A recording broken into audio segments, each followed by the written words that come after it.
Hey guys, it's Carrie Lynn here for SheSaved.com, and I wanted to share with you a peek at the Pusheen birthday cake that I made for my daughter for her 12th birthday. She is a huge Pusheen fan, and this is actually my fourth attempt at a Pusheen cake. She has requested one of these for the last 4 years. I didn't take video of the last 3, but if I can find photos of those, I will try to share them with you.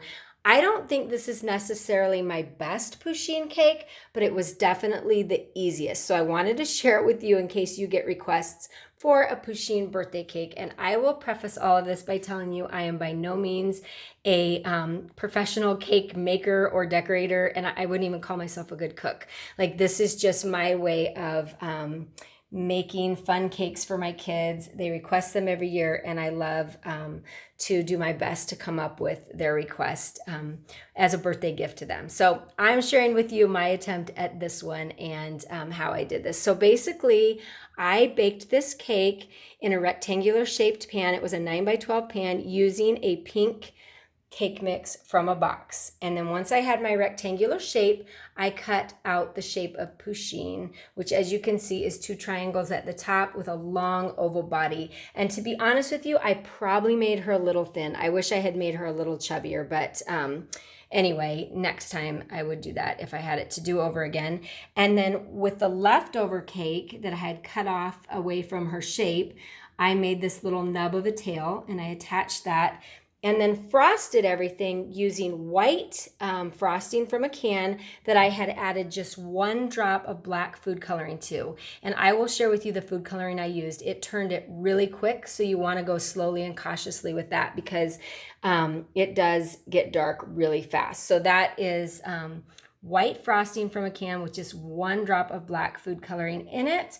And then I also used that same frosting to make globs that turned into her little paws there and her little feet, her paws on the bottom there, literally just globs of frosting. And then if you know anything about Pusheen, you know that she's got her little toe beans, and those are her little paw pads on her feet. And to make those, I cut the ends off of pink jelly beans, and then for the main paw pad, that really big one, I just shoved a whole pink jelly bean in there. And I thought those turned out really cute. And Pusheen is really, really big on her toe beans.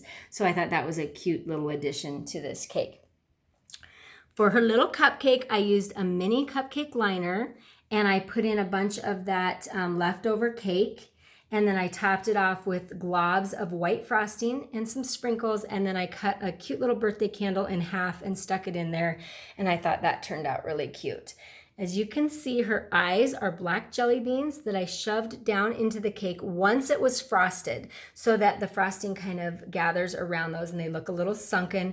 And then her little nose, or little tongue right there, is also a pink jelly bean that's shoved into the cake. And then I used one of those black frosting tubes with the fine point to make her whiskers and the lines around her mouth right there.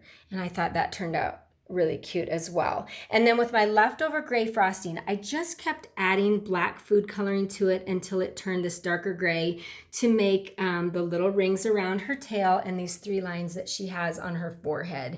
And I applied those with a toothpick. So there you go. There is a peek at my attempt at a Pusheen cake. I got these really cute birthday candles that I thought were a nice touch. I'll share a link as to where you can find those as well. But I just wanted to share that with you. We're getting ready to dig in and see how she tastes, but I thought you might enjoy this if you find yourself making a Pusheen cake as well. This is Carrie Lynn for SheSaved.com.